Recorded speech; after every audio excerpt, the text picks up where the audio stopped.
Olá, olá. Se você está assistindo, você está vendo eu, Pirocossauro. Ha, ha. Vou colocar agora pro Yatá falar um pouquinho sobre hinos, ok? Ha, ha, ha. Fui. E olha só, estou eu aqui de volta. Dessa vez vou falar sobre hinos. O que é um hino? Para que serve um hino? Por que eu estou raios falando desse tipo de coisa? E para que serve? Bom, muita gente fica meio perdida quando pensar é o hino de um time, hino de um país, hino de quê? E para que serve um hino? Bom, numa guerra, a música serve para quê? Para instigar e animar as tropas para que todos estejam preparados para lutar. Né? Mesma coisa, um país e tudo mais, para todo mundo que esteja animado para vestir a camisa do país, para realmente fazer o país acontecer, apesar da bagunça que é. Um time para animar os jogadores, para eles jogarem e tudo mais. Bom, vamos lá. Vou falar para vocês. Né? Um hino nacional, né, que é o assunto de hoje, inclusive, ele é uma música com uma função cívica criada para glorificar uma nação. Mas aí, como é que isso funciona? Bom, se a gente for parar para pensar, o hino nacional de qualquer país também é um símbolo nacional que gera controvérsia dependendo do hino, né? Para entender a história dos hinos, da importância dos séculos e tudo mais aí, a gente teria que pesquisar sobre cada país individualmente. Né? Então, assim, vou dar um exemplo. Né? Tem aí um autor chamado Thiago Berg que lançou um livro chamado Hinos de Todos os Países do Mundo. Então fica essa dica aí de livro bem interessante para vocês. Né? Então, vou começar falando um pouquinho sobre hinos.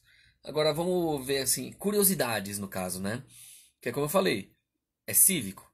Então, deveria ser para todos os lados, não para apenas um lado ou outro do espectro político. Mas vamos entender melhor a situação.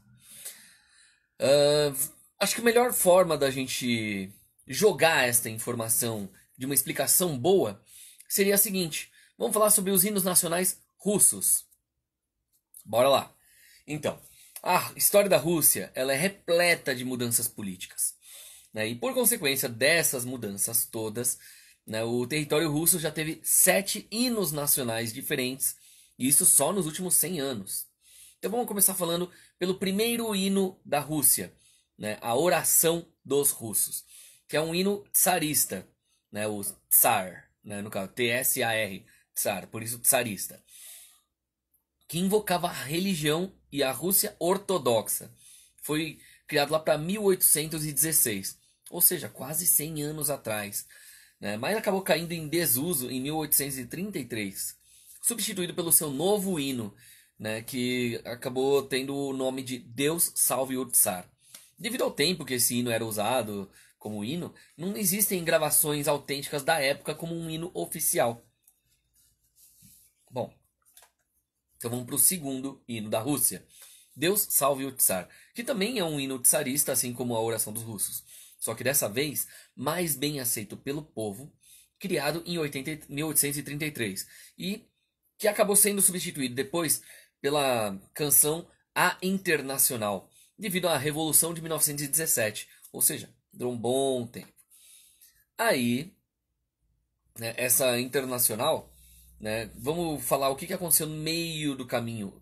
Antes, entre o Deus Salve Tsar para a Internacional, tivemos a Marselhesa dos Trabalhadores.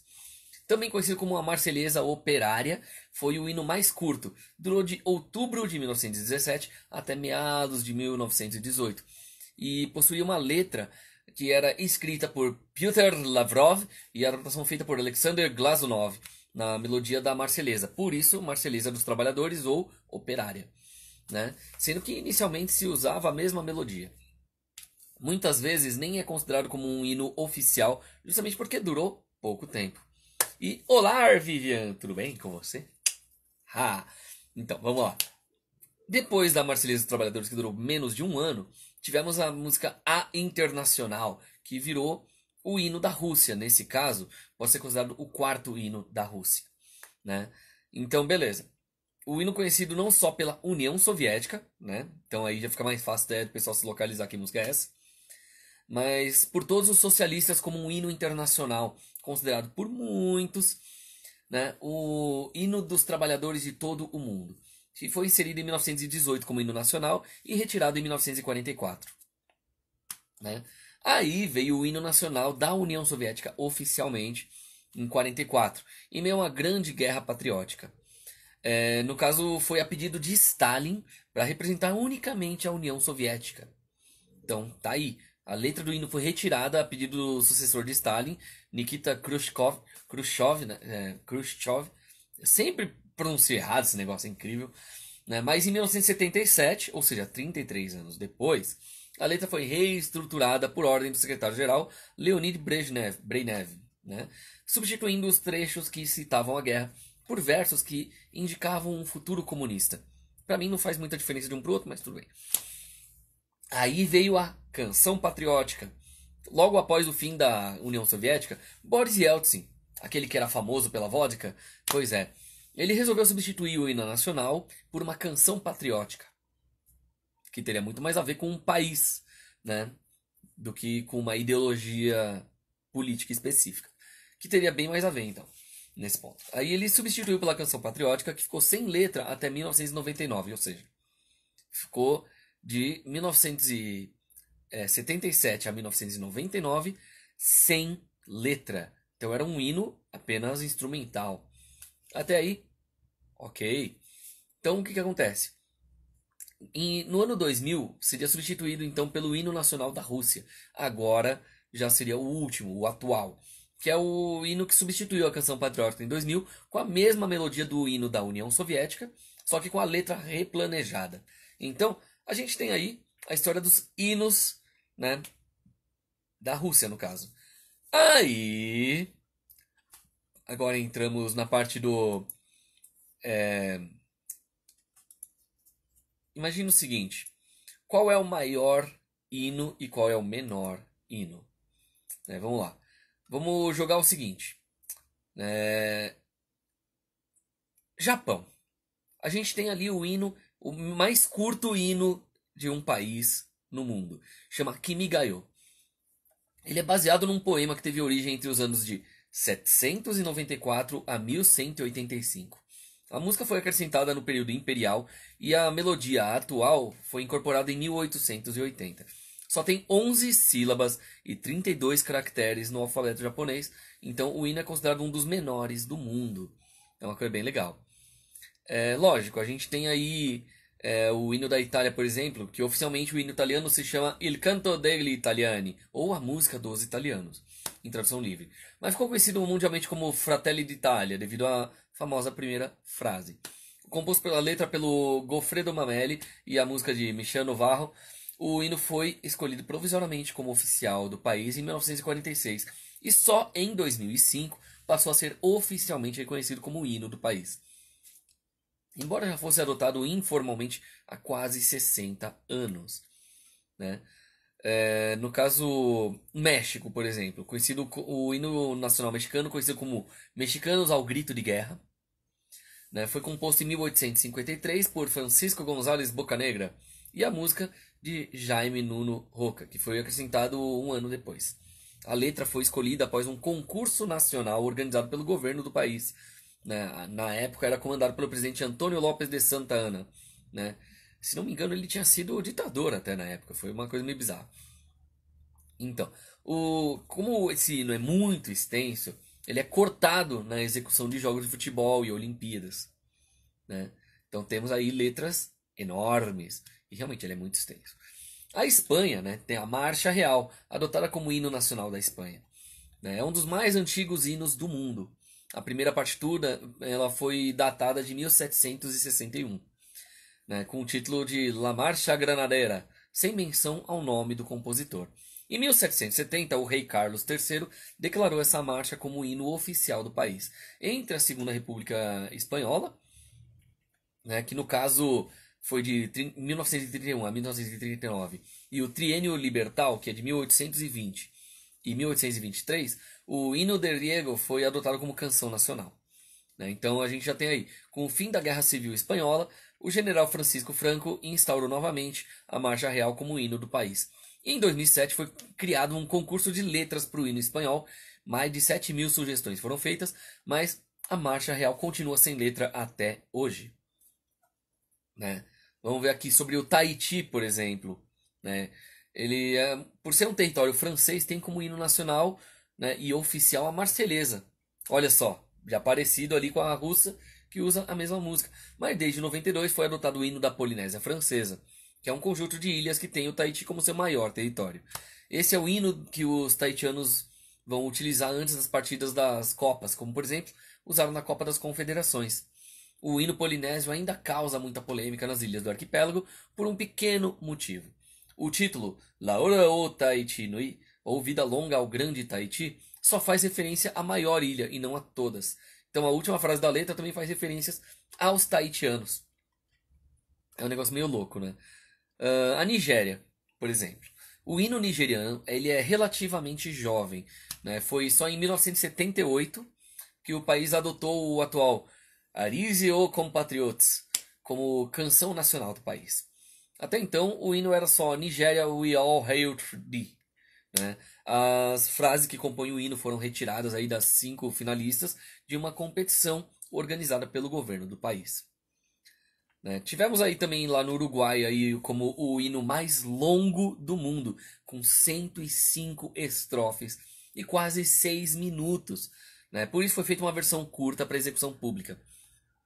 Foi composto pelo Francisco Acunha de Figueroa em 1833. E o hino tem trechos que remetem a guerras, batalhas. Já na primeira frase isso já fica bem claro com a famosa frase Orientales la patria o la tumba, né? A pátria ou a tumba, né? No caso, né? Ou a pátria ou a morte, traduzindo em poucas palavras. Curiosamente, o Francisco Acunha também foi compositor do hino nacional paraguaio, igualmente belicoso, chamado Paraguaios República ou Muerte. É engraçado a gente ver que um único cara pode ter feito 2 hinos nacionais de países diferentes. Então a gente já tem aí o mais longo e o mais curto. Já temos aí os quais são. Então Uruguai tem o mais longo e Japão o mais curto. Deixa eu ver aqui. Será que em outros países o pessoal lembra a letra? Aqui no Brasil pouco sabe. É verdade. E mesmo os que sabem não sabem completo, só sabem a parte que é usada hoje. O hino é bem maior, né? Então é uma coisa curiosa. Eu acho que eu não tô com a letra aqui, mas eu tenho no pendrive a versão completa do hino, que todo o instrumental tem letra no hino nacional brasileiro. Deixa eu até ver se tá aqui na internet. Deixa eu ver aqui, ó. Relembrando, o que me ganhou, ele, né, falando mais curto, né? Deixa eu ver, calma aí. Hino nacional brasileiro completo.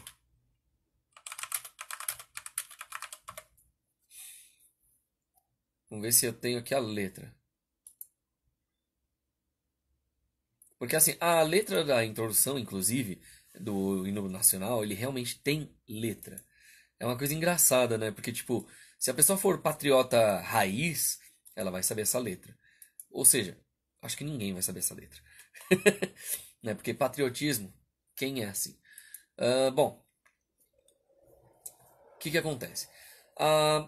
Vamos tentar explicar que a parte instrumental da introdução do hino nacional possuía uma letra que foi excluída da versão oficial do hino. Essa letra é atribuída a Américo de Moura, natural de Pindamonhangaba, presidente da província do Rio de Janeiro nos anos de 1879 e 1880. Dia 17 de novembro de 2009, o cantor Eliezer Seton lançou um CD intitulado Hinos à Paisana, nas quais uma das faixas é o hino nacional brasileiro com essa introdução cantada. Então, assim, a letra ela era curiosa, justamente porque, né? Espero, Brasil, que todos comprais com vosso dever. Ei, avante, brasileiro, sempre avante. Gravai com buril nos pátrios anais do vosso poder. Ei, avante, brasileiro, sempre avante. Aí pronto.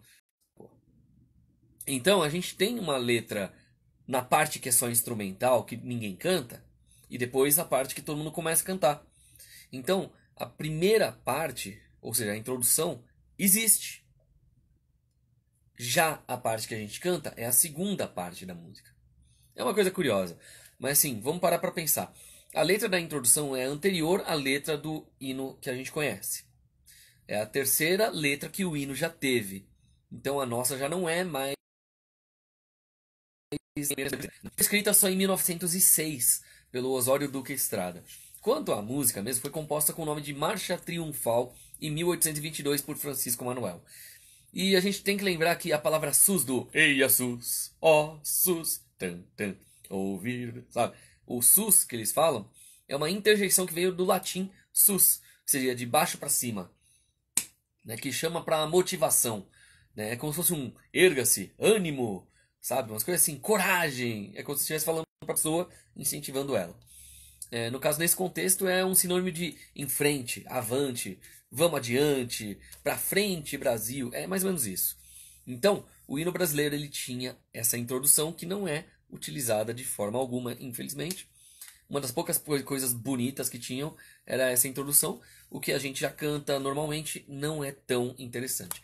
Mas assim, basicamente a letra diz que o Brasil espera que você cumpra com seu dever, né?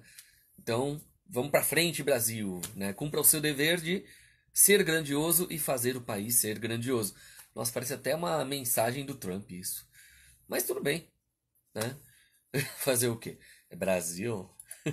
Mas é isso. O hino nacional brasileiro tinha essa introdução que quase ninguém conhece hoje em dia a letra. É bem difícil mesmo deixar alguém que saiba. Mas a gente também pode dizer que alguns hinos são suspeitos de plágio. Vamos explicar melhor? Porque os hinos nacionais, eles são a cara das nações, traduzidos em sons, a personalidade única de cada país. Pelo menos na definição, né? Porque na prática, em muitos casos, a originalidade acaba ficando em segundo plano, né? Vamos lá. Por exemplo, no livro A República ou Morte, né, Viagens em Busca dos Hinos Nacionais, né, do escritor Alex Marshall, ele revela uma série de semelhanças melódicas. Eita, alguns plágios desses até têm raízes históricas. Melodias tradicionais, compositores desconhecidos, né? Em alguns casos tem gente até que suspeita de algum excesso de inspiração por parte do compositor. Mas em outros casos, melodias tradicionais foram usadas mesmo como hinos nacionais durante décadas. A melodia, por exemplo, Auld Lang Syne, que no Brasil ficou como a Valsa da Despedida, por exemplo, chegou a ser hino da Coreia do Sul, né, e também das Ilhas Maldivas. É uma coisa bem curiosa, se a gente for parar para ver. Nesse livro, ele conta, né, no caso do Arquipélago, por exemplo, o poeta que criou a nova letra conheceu a melodia quando ela tocou no relógio de um tio. Né, então, uma certa inspiração de algo muito antigo. Nem o hino brasileiro escapa das críticas, se a gente for para pensar, porque foi composto em 1822 pelo Francisco Manuel da Silva, com letra do Osório Duque Estrada. E ela já foi acusada de ser parecido com trechos da obra do padre José Maurício Nunes Garcia, que foi um dos maiores compositores clássicos do Brasil. Então vamos dar alguns exemplos aqui de plágio. Por exemplo, o hino uruguaio, que é o maior hino em números, que tem as 105 estrofes, aquela coisa toda. Ele foi escrito em 1846 pelo Francisco José de Bali, que é um compositor húngaro, que migrou para o país sul-americano em 1838 com 47 anos. A melodia foi considerada uma das mais bonitas e empolgantes, inclusive entre os hinos nacionais, né, que foi composta lá em 1846 e é usada até hoje. O problema é que essa melodia aí do hino, assim, em um tema da ópera Lucrezia Borgia, do compositor italiano Donizetti, tem uma frase com nada menos que 9 notas em comum. Então, ou a ideia foi captada no ar, ou realmente foi um plágio de 9 notas. Dentro das leis, ainda tem aquele negócio que até um número certo de notas não é plágio, pode ser chamado de homenagem ou inspiração. Bom, a ópera estreou em Milão, na Itália, em 1833. É possível que o De Bali tenha assistido a uma apresentação antes de deixar a Europa ou mesmo no Uruguai, já que trechos dela foram executados em Montevidéu em 1841. No seu livro, Alex Marshall ainda diz o seguinte, que os defensores do De Bali dizem que na ópera o tema é ouvido pela primeira vez quase meia hora depois do início da obra. A polêmica só veio à tona depois da morte do compositor do hino, né, de forma que ele jamais teve oportunidade de comentar o assunto. É um negócio bizarro. Argentina, vamos falar da Argentina, aquela que normalmente tem aquelas rusgas futebolísticas com o Brasil. A majestosa introdução do hino argentino, por exemplo, composto por Lopes e Parera, também já foi acusado de ser um tanto parecida com a Sonatina número 4, Opus 36 de Clemente, bem como a área Non Occupa da ópera Idomeneo de Mozart. No entanto, o trecho é muito curto. Para Marshall, as acusações parecem exageradas. Na Bósnia, o hino da Bósnia, no caso, foi resultado de uma competição lançada em 1998 para escolher o tema do recém-criado país. A Bósnia é nova, é mais jovem do que eu. Mas tudo bem. O que acontece? Esse novo país aí foi depois da guerra que fracionou a Iugoslávia, né? Então vamos lá. O Dusan Sestic, bósnio de origem sérvia, ganhou o concurso e enfrentou a ira de muitos bósnios e croatas pela sua etnia, né? Lógico, Bósnia, Sérvia, brigas, é mais complicado. Mesmo os sérvios, insatisfeitos com a criação do novo estado, acusaram ele de traição. E para piorar as coisas, em 2009, o Sestic foi acusado de ter plagiado a música tema do filme Clube dos Cafajestes de 1978. Então o escritor Alex Marshall ainda diz que o do Sestic se explicou, dizendo que ele pode até ter ouvido a música na sua juventude e admite que ele podia ter grudado aquilo no cérebro, por isso, né? Ele falou, isso é possível, mas não posso dizer se foi plágio. É difícil mesmo dizer. A África do Sul. Vamos falar da África do Sul, de onde veio Elon Musk, né? Foi um outro exemplo considerado exagerado, né? Que é a delicada melodia de Nkosi Sikelel África, incorporada ao hino. Né? Muitos dizem que o seu compositor, o Enoch Sontoga, ele teria se inspirado na melodia de Aberystwyth, do compositor galês Joseph Parry. Né? Vamos falar de Liechtenstein, né? O hino do pequeno principado encravado entre a Suíça e a Áustria. Liechtenstein, né? Se chama Oben an Hungen Rhein. Apesar do nome e letras diferentes, a melodia é idêntica à do hino britânico God Save the Queen. Né? Oben an Hungen Rhein. Tipo, nesse caso não se trata de mera coincidência, vai. Vamos explicar melhor o porquê. Né? O que acontece? Eita, travou a tela do celular. O hino britânico é considerado pioneiro desde a sua melodia, tomada de uma música folclórica de 1745, que foi usado lá para comemorar a restauração dos Stuart ao trono. A família não ficou muito tempo no poder, mas a música se transformou em sinônimo de hinos nacionais. E aí? Tanto assim que vários estados-nações adotaram como hino por vários anos, né? Desde a Dinamarca e boa parte ali da atual Alemanha até a Rússia. É uma coisa curiosa. A moda pegou de tal forma que até o reino do Havaí tinha sua própria letra para a melodia tradicional. Vamos aí então agora para Estônia e Finlândia. Ó, lado a lado ali. Né? O que acontece? Os dois países foram separados pelo Mar Báltico e dividem a melodia do hino. Curiosamente, o autor é o compositor alemão, né, o Friedrich Pacius, que por sua vez teria tomado a melodia emprestada para uma canção de bar do seu país natal. Ou seja, é um negócio curioso. E vamos agora a Israel. Né? Quem nunca ouviu falar aí sobre os temas de Israel, as brigas de lá? Bom, o compositor do hino israelense, o Hatikvah, né, o Samuel Cohen, disse que aproveitou uma melodia folclórica romena para compor o tema em 1888. No entanto, tem quem diga aí também que a peça é um plágio de uma música do compositor tcheco Bedřich Smetana. Em todo caso, né, se a gente for ver, existem registros mais antigos na Itália de uma melodia muito semelhante também no século XVII. Então fica aquela dúvida, de onde veio o plágio? Né? Então, a gente já teve aí ó, todos os 7/8 hinos da Rússia. Tivemos os plágios. E vamos falar do hino mais curto, que é do país de onde veio a minha família. Né? No caso, Japão. O Kimi Gayo é o hino nacional do Japão e a letra mais antiga no mundo em um hino nacional.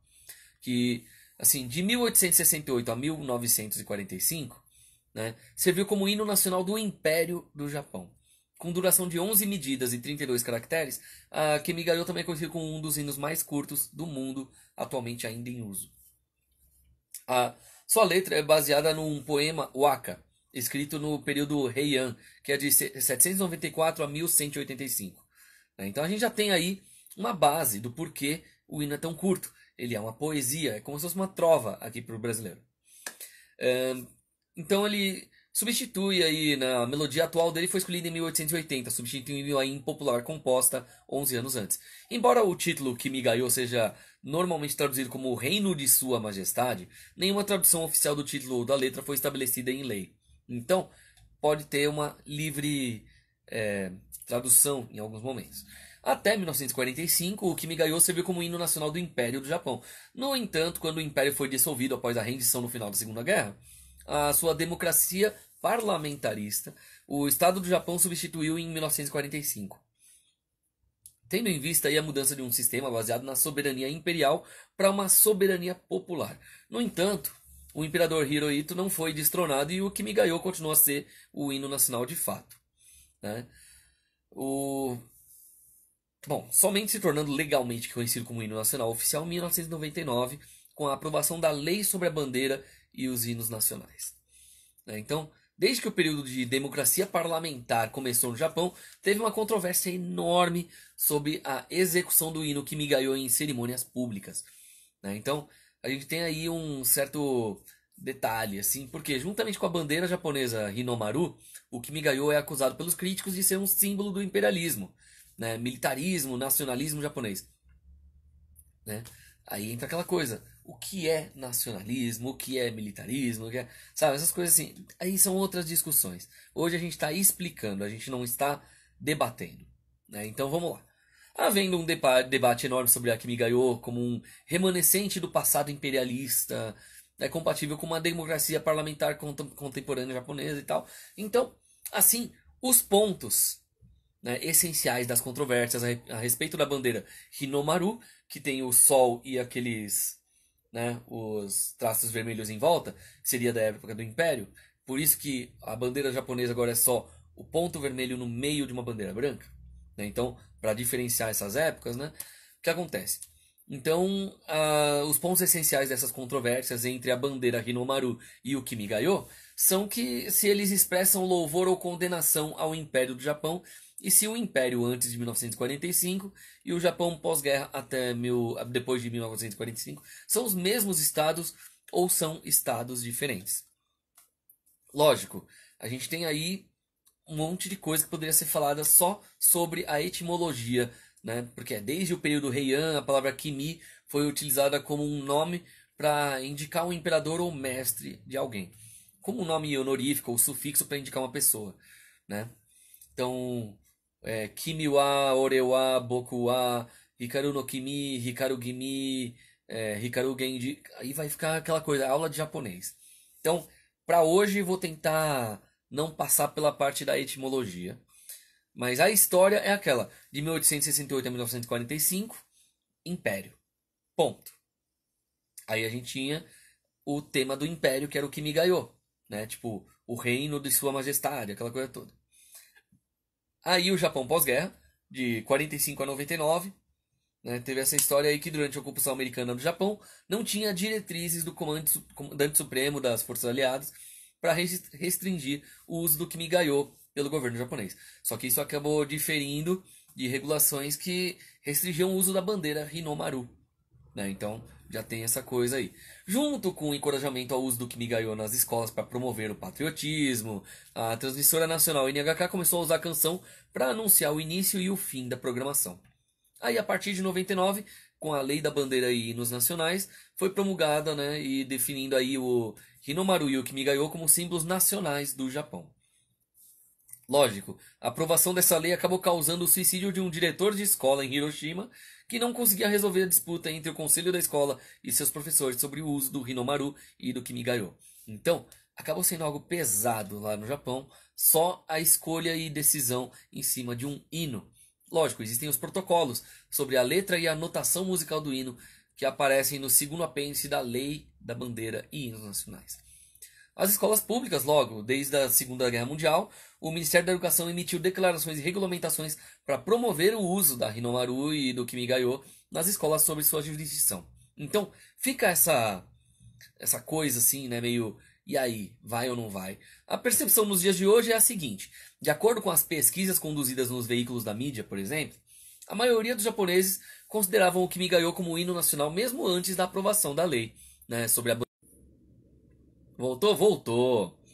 Então, Vamos continuar, porque apesar disso, né, ainda permanecem essas controvérsias aí sobre o uso do hino em eventos escolares, por exemplo. Fora do sistema escolar, tinha uma controvérsia em relação ao que me ganhou logo após essa aprovação da lei em 99. Então o que acontece? Um mês depois da aprovação da lei, uma gravação contendo uma apresentação do Kimi Gayo pelo roqueiro japonês Kiyoshiro Imawano foi removida pela Polydor Records do seu próximo álbum. A não desejava gerar controvérsias no Japão, então foi retirada a música. A Polydor, né, tipo, por causa disso aí, então o que acontece? Em resposta, o Imawano relançou seu álbum por um selo independente com a faixa em questão. Então, tá aí uma dica pra vocês. Kimi Gayo, que é o hino mais curto, hino nacional do mundo, é do Japão. E já foi gravado até em rock. É isso aí. Quem sabe um dia eu não começo um show tocando ela. E vestido de imperador. Não, brincadeira, não vou fazer isso não. Talvez seja um sacrilégio. Mas é isso. Então, é isso. Um hino, ele serve para ser um direito e não um dever. Porém, é interessante conhecer a história da sua letra, da sua melodia, né? Independente de qual país você seja. Então, a live de hoje foi basicamente isso. Acho que durou bem até, se a gente for parar para pensar. Mas vamos, então, só num resumo. Hino nacional é, em outras palavras, a cara musical das nações, que tenta traduzir em sons a personalidade única de cada país, mas isso só na definição. Na prática, nem sempre é isso. Então, né, eu fico por aqui. Se você ainda não segue aqui, né, o Instagram da Crash TV, segue aí numa boa.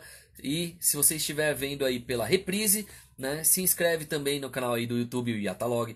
E a gente se vê na próxima sexta-feira aqui ao vivo. Então, até a próxima. Fui.